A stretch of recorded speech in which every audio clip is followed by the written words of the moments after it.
Hey guys, Omni here. Just minutes ago, James Gunn posted a 6-minute video detailing his upcoming plans for the DC Universe, and we're going to be checking it out. So let's go ahead and see what he's got to say. Here we go. Hey everybody, I'm James Gunn. I'm the co-CEO of DC Studios. So as many of you know, DC has been disconnected in film and television for a long time. And it's one of, our jobs, mine and Peter's, is to come in and make sure the DCU is connected in film, television, gaming, and animation. That the characters are consistent, played by the same actors, and it works within one story. And if something is outside of that, like Matt Reeves' Batman or Todd Phillips' Joker or Teen Titans Go, that it is clearly labeled as DC Elseworlds, outside of the mainstream DCU continuity. Now, Peter and I have gotten pretty lucky in terms of the 4 projects that are coming out over the next year. First, we have Shazam! Fury of the Gods. Shazam has always been off kind of in his own part of the DCU, so he connects very well. That moves directly into The Flash, a fantastic movie that I really love, that resets the entire DC universe. Okay. And then to move so into yeah, Blue like Beetle, we've all been saying, a fantastic film about a kid who's a marvelous part of the DCU, and then into Aquaman 2, which leads directly into our next few projects, which I'm going to tell you about now. So Peter interesting. and I, along with a group of very talented writers, have started to map out an 8 to 10 year plan of what DC Studios will be in film, television, and gaming. This first chapter is called Gods and Monsters. Now this, what I'm about to tell you, is a part of the first chapter. It's not the entire first chapter. The first project is Creature Commandos. Creature Commandos is an animated series. I've never heard of this one. Episodes. Something we're going to do that's a little bit different at DC is we're going to have characters move into animation, out of animation, usually having the same actor play their voice as who plays them in live action. Oh, that's wild. The next project up is Waller. This is a story of Amanda Waller, played by Viola Davis. Viola Davis is going to team up with members of Team Peacemaker, and this is a story that's been created by Crystal Henry, who did Watchmen, and Jeremy Carver, who created the Doom Patrol. It is a fantastic story that's out of this world, and I can't wait for people to see it. Okay, next up is the big one, the true beginning of the DCU. How does that work, though?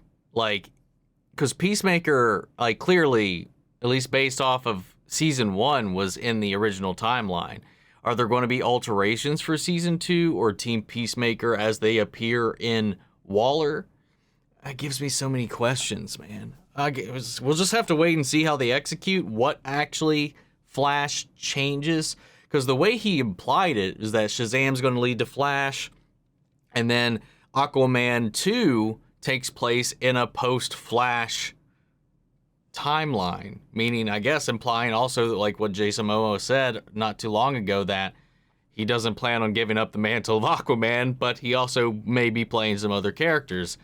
It's just really, it's confusing right out of the gate. I'm hoping that once we get closer and deeper into it, it'll start to kind of connect, because right now, they can't tell us everything right now, but it is kind of interesting to hear some of these ideas and concepts playing around, especially the concept of all these different actors playing and voicing themselves and these characters coming across between mediums.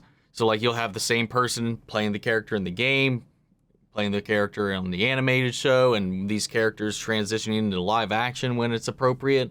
It's kind of wild to think of if they can pull this off. This is called Superman Legacy. This is being written by me. I'm in the middle of it. I'm having a great time doing it. And Superman will be released into theaters July 11th, 2025. Oh, and a date. The next thing is a big premiere HBO television series called Lanterns. This is a story of a couple of Green Lanterns, John Stewart and Hal Jordan. We have a few other Lanterns peppered in there, but this is really a terrestrial-based TV show, which is almost like True Detective, with a couple of Green Lanterns who are space cops watching over Precinct Earth. In it, they discover a terrifying mystery that ties into our larger story of the DCU. Next is a big movie called The Authority. Authority. The Authority is a passion project of mine. It's based on the marvelous Wildstorm characters. We are now bringing into the DCU, and will interact with all of our primary DCU characters. Not The too familiar Authority with this are a group pocket, of man. superheroes who think the world is broken and they want to fix it by any means necessary. I think it's a very different look at superheroes. We're doing a television series called Paradise Lost. Paradise Lost is the story of Paradise Island, usually known as Themyscira, which is the birthplace of Wonder Woman. It's almost like Game of Thrones with Westeros, but with all of the inhabitants of Paradise Island. The introduction of the DCU's Batman is The Brave and the Bold. The Brave and the Bold is the story of Batman and his actual son, Damian Wayne. This is based on Grant Morrison's great comic book run. Damian Wayne is my favorite Robin. He's a little assassin who Batman tries to get in line, and so this is the story of the two of them and the beginning of sort of the Bat family in the DCU. What's good about that, at least, because I feel like one thing too is you that automatically, because, a lot of people are talking about if we're doing like a reboot, depending on how it's like, Dick Grayson, stuff like that. And I was kind of like thinking maybe we'd go that route. But I think most people, any day now, most of the time, you're like, you want to see like Nightwing, you want to see Red Hood, you want to see, Tim Drake as like Red Robin or who knows what. So like this allows us to have those characters already in the world. Because it seems like we're not doing like a fresh like reboot from origin story for all these characters, considering the title Superman Legacy and whatnot. I don't know necessarily what that could mean. Obviously, it could be the legacy of Krypton, but it kind of implies like that maybe like he's around, but like there's like a legacy he might be leaving behind. That's just where my head is initially there. Because I remember they were talking about this is like from a tweet of his. I could be misremembering, but he was talking about they were looking at stuff like All-Star Superman, which is very much about what Superman leaves behind. But with like something like this, with Batman the Brave and the Bold, if he's focusing on Damian Wayne, that means we got an active Nightwing out there, we got an active Red Hood out there, we got a Tim Drake out there, we got everybody out there. So we can just kind of build out and just have the Bat family fully formed already, and just kind of bypass all that. It could work out, it could not. It's interesting, but I do like the Damian Wayne Bruce dynamic, so I'm okay with that. Next up is a TV series called Booster Gold. Booster Gold is one of comics' really popular cult heroes. Really? He's a fascinating guy. He's a loser from the future who uses future technology to come back to present day and become a superhero so that people will love him. It is basically the superhero story of imposter syndrome on an HBO Max series. One of my favorite comic book series from last year was Tom King's run on Supergirl, Woman of Tomorrow. And so we're going to turn that into a big science fiction epic film. Now, Superman is a guy who was sent to Earth and raised by loving parents, whereas Supergirl in this story, she is a character who was raised on a chunk of Krypton. She watched everybody around her perish in some terrible way, so she's a much more jaded character. And that brings me to Swamp Thing, the last thing we're going to talk about, a very dark horror story in the origins of the monster who is Swamp Thing. And although it's totally outside of the rest of the DCU, it will still feed into the rest of the stories. Anyway, those are the stories that I can tell you about right now. I've loved the DC characters since I was a child. They're incredibly important to me.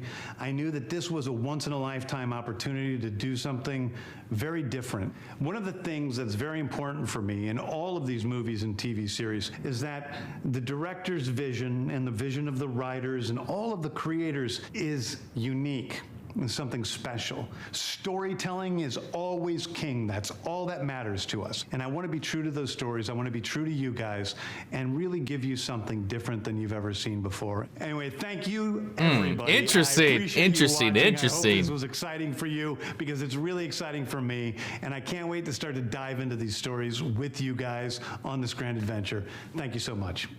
Okay, so that kind of actually feeds back into kind of what I was saying about Superman and that title. If, we've got this Supergirl storyline being mapped out as well, the Woman of Tomorrow with her coming in much later, we could have that kind of a mentorship come into play as maybe as a dynamic where we have Batman and Robin Maybe there's this relationship between Superman and Supergirl as she's trying to learn this own. Obviously, she's getting her own focus much larger than that because she's such a larger-than-life character. That's wild. Swamp Thing is awesome, though. I've always been a huge fan of Swamp Thing, even back to the old live-action stuff. And the series that they had on DC Universe before it got canceled was brilliantly done. I did see that they were talking with some of the previous actors that worked on that, though they weren't sure if it was kind of rumors. I don't know if it was like ever hard confirmed or anything like that, but that they might be bringing them back. I don't know if that's the case, but that would be really cool because I did get used to those characters and I did like them in those roles. But yeah, he did announce a couple of things that I'm not too familiar with, like the Authority or the Creature. Shit, what was it called? Creature Commandos. Yeah, that's I never heard of either of them technically. The Authority vaguely sounds familiar, but I just it's not ringing a bell right off the top of my head. The concept of Paradise Lost sounds really cool. Booster Gold seems like a little, again, weird kind of place to start off right out of the gate in like the first phase, if you want to call it that, the first chapter of this 10-year plan. But yeah, it's an interesting idea. I'm not going to knock anything until we see it, and see where it goes and how it pieces in, because like he explains, it seems like it's all a piece of a puzzle of a story that's being told that, like, as disconnected and separate as these things seem, they feed into a larger narrative of the universe itself. At least that's what he's saying, that they each kind of have like a little puzzle piece of like whatever the through line is going to be. So I'm curious to see what that's going to be and how they flesh it out. And then obviously the Green Lantern show that we've been having, it's been in development hell for like God knows how long now, has officially been reworked to a Hal Jordan, John Stewart, like you said, True Detectives crop drama in a way, which is kind of what I was hoping it would be to begin with. And I'm just glad that we've kind of like finally kind of locked it in, see how it all plays out. I'm really excited, man. We'll be getting a Robin again. Hopefully, actually, a young Robin that is like age appropriate for the role to have this dynamic, this father-son relationship. And then I'd be very curious to see, because he did specifically mention the Bat family, how they, branch out from there, and who all that could entail, who that could encompass. The firm establishing of the outside properties outside of the DC universe being considered Elseworlds. I like that he specified Teen Titans Go. Well, Matt Reeves' Batman, which we got, he didn't mention it here, but they posted an announcement in a release date and the title for the next Batman film, which is just The Batman Part 2. Let me see if I can find the release date here real quick, because it wasn't that long ago that I saw that pop out. October 3rd, 2025. And yeah, it's kind of wild to me that I don't know. It's interesting how this is all going to connect, because he said that Shazam, Fury of the Gods connects into the Flash, right? Did I mishear that? And then that feeds into Aquaman in some form or fashion. It raises so many questions, and I just want to see how it comes out to play, man. One thing that I did see that wasn't addressed here, it's kind of unrelated to this point, but still really, because we've been watching Superman and Lois here on the channel, reacting to it and reviewing each episode and stuff like that. He did address it. There was a statement, at least, that came out today talking about because so many people are enjoying it and it is doing so well. He did say that it's probably got about 1 or 2 more seasons left. Now, I don't know if that means in addition or including the season that is yet to come. So if it is including it, that one or two, one being an option, it could be implying that this upcoming season may be the last one, or we will be getting this one, then maybe a final fourth to allow it to close out its story. Or if he means we could be getting a season 4 or season 5 if he's not including the current season that is about to release. I don't know. It was just something that I saw and I wanted to talk about. But guys, what are your thoughts? Your theories? How do you feel? Again, this is just a small fraction of the plan, so don't be too wily about anything that may not have been involved just yet. But, you know, just, it's DC. As much as I have my faith in James Gunn, I'm just still trained to be so guarded. So I'm just like, okay.